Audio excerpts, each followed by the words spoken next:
afternoon, everybody.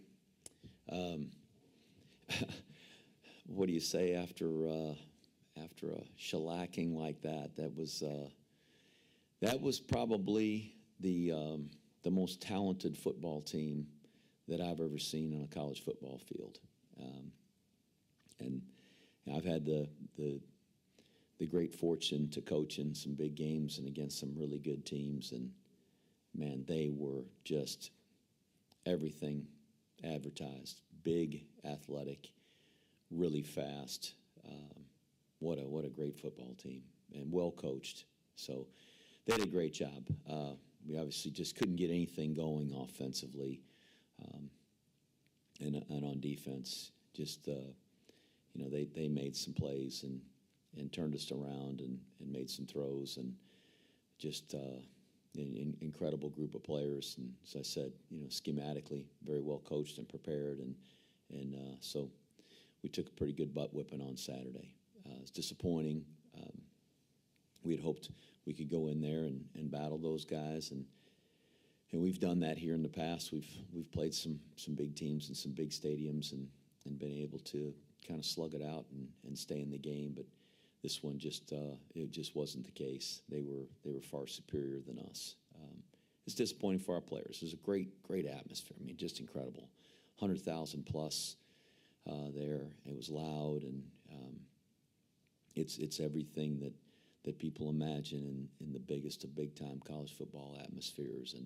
And I had hoped we would play better, but unfortunately not. And we end a stretch of excuse me. That's 5 weeks in a row of 2 conference champions, 2 reigning conference champions, 3 Power 5 games. That's a tough stretch, and that's no excuse. And we managed to beat what I think is a really good UTSA team. Battled Syracuse for a half. Had a great opportunity to win the Boston College game. And so we've battled in some of those games. Just unfortunate we haven't found a way to win. And so it brings us to this week, which again, it'll be as tough for us to win this week as it has been the last 5. Just it's a well-coached football team. Don Brown does a tremendous job. I have a great deal of respect for him. We faced him last when he was at the University of Michigan in 2019. Outstanding defensive coach. I've squared off against Coach Brown several times in my career as an assistant and as a head coach, and I think he just does a great job. They've got some very talented players, and when we talk about Power 5 games, they've got, I think, 15 guys on their team that have transferred from Power 5 programs that are playing for UMass. So a talented team, and they haven't won as many games this year as I know they had hoped, but neither have we. And so we're desperate for a victory, and we're going to have to work really hard to prepare. And what they do defensively is it's just right up Coach Brown's alley. I mean, they multiple looks and guys coming from everywhere, and difficult to prepare for, and so we got a real challenge on our hands. So. Hopefully, being back home, playing back here at Michie Stadium will help our guys just settle in and hopefully play a good game. Obviously, the last 2 times we've been here, we haven't played as well as we hoped, and certainly that Troy game and seeing a freshman quarterback come off the bench and then play last week is a little difficult to expect the same as you would from a veteran player, but he's gotten some great time and preparation, and so he got some time Saturday night along with Larry, as well as Dwayne Coleman. So that's going to be valuable for us, and hopefully that'll pay off when we play UMass this weekend. As I said, it's going to be a tremendous challenge for us to come off this stretch like we have, and try to build some confidence and try to get a victory. Go ahead, Rich. Hey, Coach. Rich DeMarco, Army Radio. Not less there, what you can learn, but what did you find out maybe about your team from the LSU game? What did you learn about your team in that game? I facetiously said it after the game. I found out that we don't need to ever play them again. That's one thing, and I don't know. I don't know that we need to play them ever again. I mean, they're so good. Oh my gosh, there's teams in that league like never play them again. So just incredibly talented team. As I said, we got to measure ourselves against what I think are some of the best athletes in college football, and it's a great opportunity for our guys. What I'll say for our players is they kept fighting, they kept playing, they took it all the way to the end, and I appreciate it. I appreciate that about our team and our players, that they are fighters, they're rugged and they're tough, and they're gonna keep swinging all the way through. And so that that if there's a positive, it just reaffirmed that. But I knew that before we went into that game, and like I said, we were completely outmatched. This week, being back at home, I know you got Air Force coming up, obviously Navy down the road, and just looking ahead to this game. What are the biggest things you're looking forward to seeing out of this game from your team? I hope our team will execute the fundamentals. I want us to block and sustain blocks on offense. I want us to defeat blocks on defense and be effective tacklers. And those things to me are the most important pieces to being successful and having a winning team and winning a football game is being good at the fundamentals. We got to take care of the ball better. We've turned the ball over far too much, and if we continue to turn the ball over, we're not going to beat anybody. We're not going to have a chance. So it's fumbles, interceptions, all those things, and we've got to get that corrected. And certainly with the ball security and hanging on to the ball and not getting it knocked out, those are the ones that bother me the most, that we don't do a better job of securing the football, because we really work on it hard. We practice it. We overemphasize it. And the interceptions, and certainly those on Saturday night, Champ on the slant route, the first one, we got a guy open. He just threw a bad ball. Larry threw a very poor football. The one late in the game, I guess it was the third quarter, and just wasn't in the area code. And again, that's two freshman quarterbacks that we're playing right now, and they made some errors. But I think part of that is teaching them and preparing them that they've got to take the plays that come, not try to force anything. And I don't know that Champ was trying to force a throw; just made a bad throw. So making good decisions and again working on their confidence and throwing those passes in games. So there's a lot we've got to improve on. A lot we've got to improve on. But like I said, our guys have continued to work, and they've continued to show resolve and toughness, and I think that's going to give us a chance as we go forward. Jeff, Ken McMillan, Times Herald Record. The team gave up a lot of big plays, 10, 15-yard gains and such. A little more than usual. Yes, I know LSU's talented, but how concerned were you as far as the makeup of the defense? Were there missed assignments or? We had some missed assignments, and unfortunately, we haven't played a game in my career where we haven't had a missed assignment. I'm still waiting. We're trying. I want that to happen. Pardon me.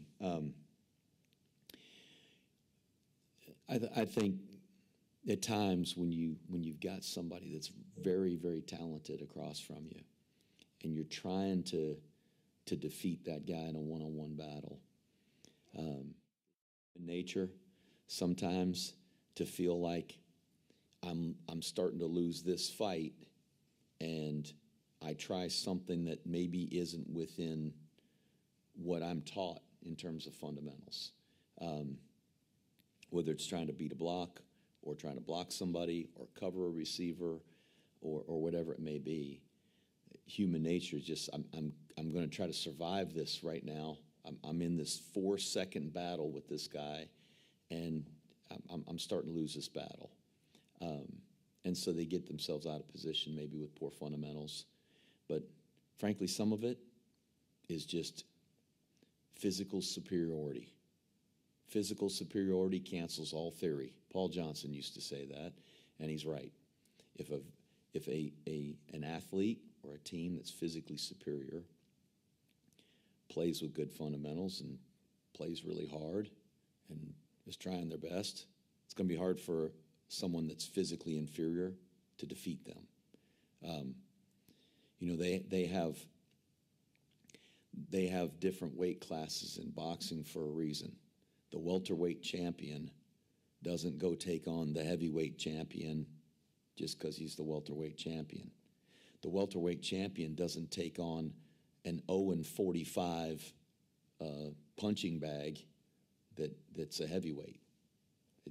You fight guys in your weight class.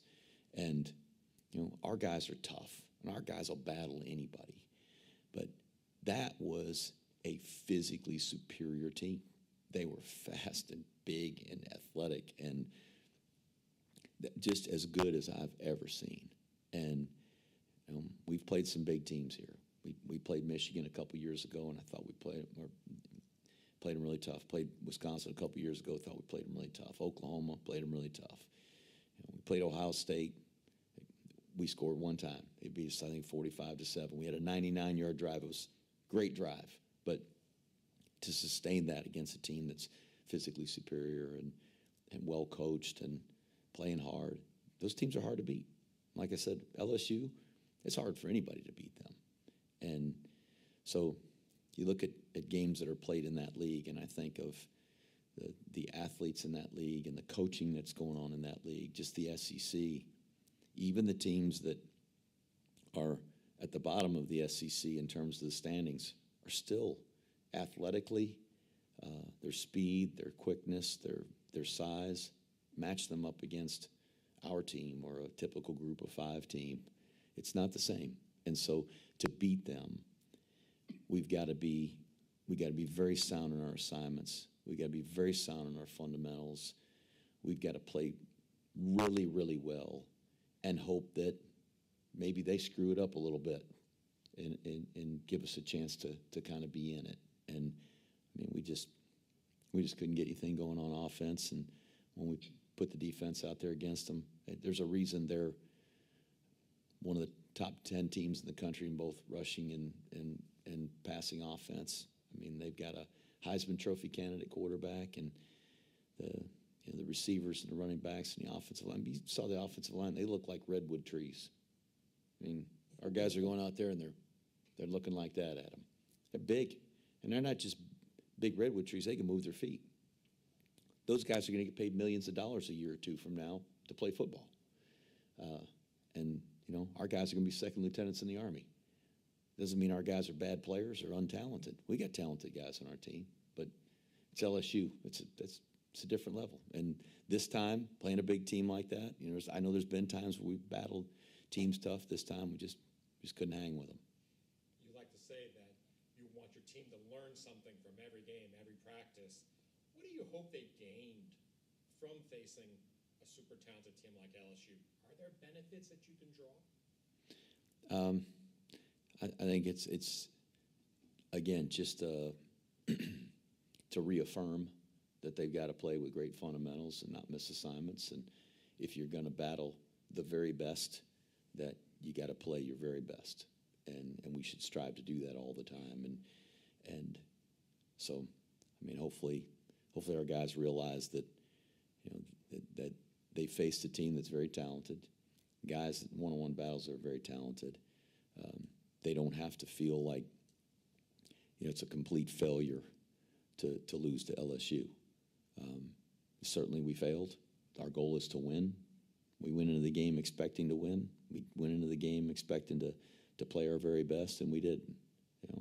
Nobody approached the game, not our players, not me, not our staff, not anybody that's associated with the program went into the game saying, well, I just hope we can save the equipment. I just hope we can play well. I hope they don't, blow us out, which they did.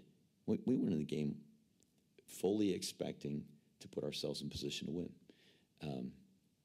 And so I think we've proven over a good number of years that our guys have the mental toughness and have the belief that they can and should win every game we play. And so I thought our guys had a great attitude going in. They're certainly disappointed coming out and get beat like that. There's disappointment.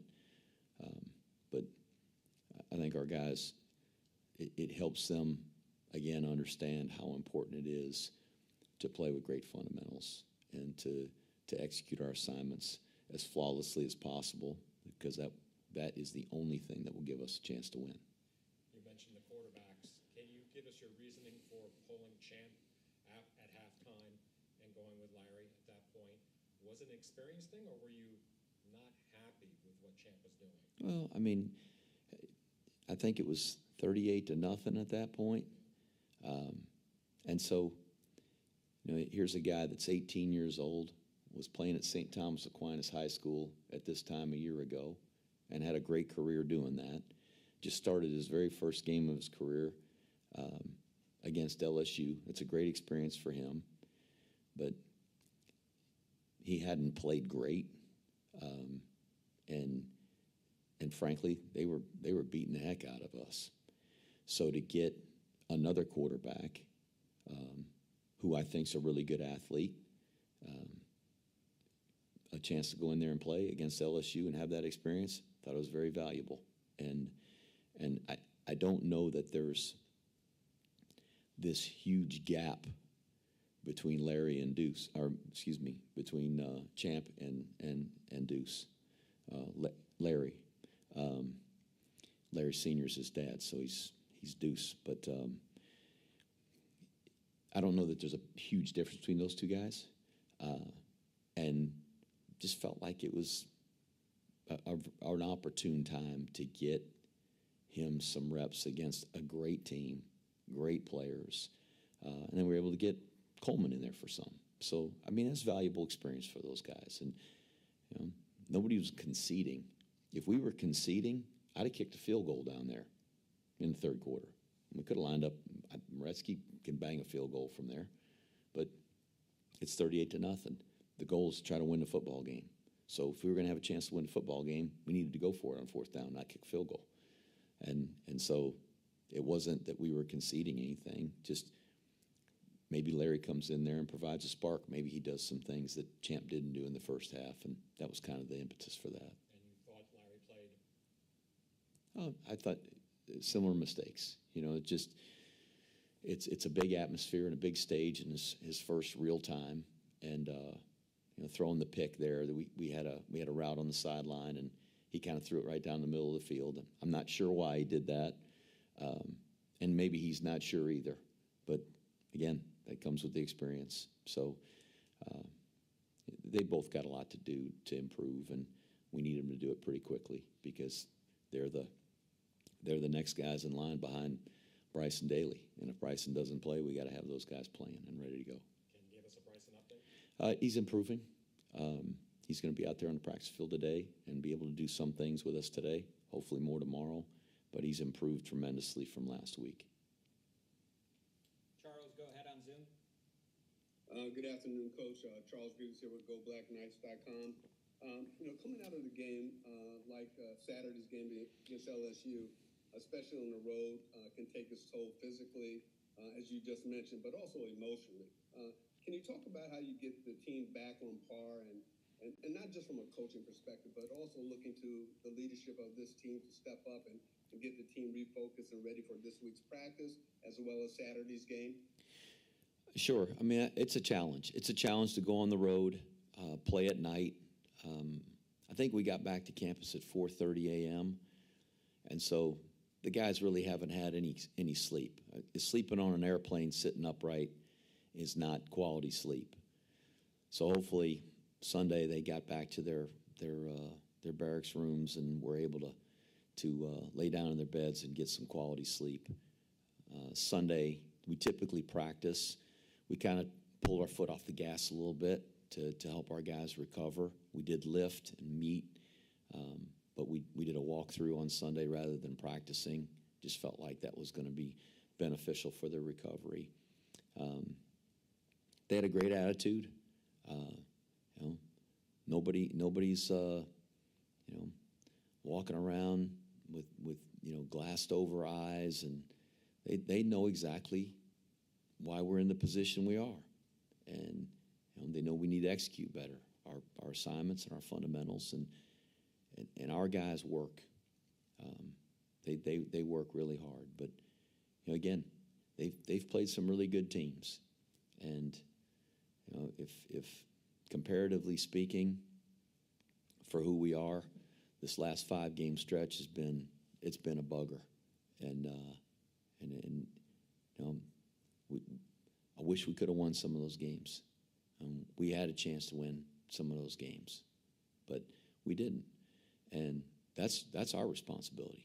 That's not even nobody did that to us but us. So they understand that we've got to continue to work, and if we're going to have a chance to win another football game, that we got to come back ready to go and ready to work. And I think that's the thing about West Point, this place and this football program, and what's woven into the fabric of this culture is that our guys are going to be tough, and they're going to continue to fight. And we've got good leadership on this team. Guys like Jimmy Charlo and Austin Hill, and guys that have been around the program, Leo Lowen, Finucane, and Filipowicz, and Lingenfelter, and Q Hammonds, Sam Barzak, Chris Frey, Darius Richardson. I can go on and on. There's a good Cole Talley. Just guys that are aggressive leaders, that are tough, that are going to continue to push this team. They're not backing down, and that's not who they are. And so that I'm encouraged with, and that will give us a chance this week and as we go through the season. Great, Coach. My follow-up and final question: despite their 1-7 record, UMass, like yourself, and you just mentioned this, has faced some really quality competition such as Penn State, Auburn. And outside of those 2 games, they've actually matched up well with their opponents, despite losing those games. What challenges do the Minutemen present both offensively and defensively for you guys? Well, they've got some really good athletes on offense and some weapons. They've been able to score points, and as you said, they've matched up against everybody. And when they play Penn State and Auburn, it's like us going to play LSU. They're running into competition that's a cut above. And if you're going to have a chance to win those games, you got to play really, really well. And they did. They made some plays in those games that were very impressive. But like I said, they got 15 guys on their team that played Power 5 football. So those guys weren't walking in there unaccustomed to the competition. As I said, Coach Brown's a defensive guy. Their whole team kind of plays with that effort and that aggressiveness that he has as a coordinator. I think they do a terrific job on defense of mixing things up and keeping people on their heels. And they've, as you said, matched up really well with people. So it'll be a challenge for us. Last year we got up there early in the game. It was a slugfest, and they had the lead on us, and we were able to find a way, to win the football game, and did a better job in the second half. But it's going to be a tough fight, and our guys got to get ready for it, and they know it. So as I said, we're desperate for a victory, and so hopefully our guys will take that attitude to the practice field. Thanks, Coach. Appreciate it. Yep. Seth Mendelson. I'm good. Thank you very much. All right, we're all set, everybody. Thank you. Have a great day, guys.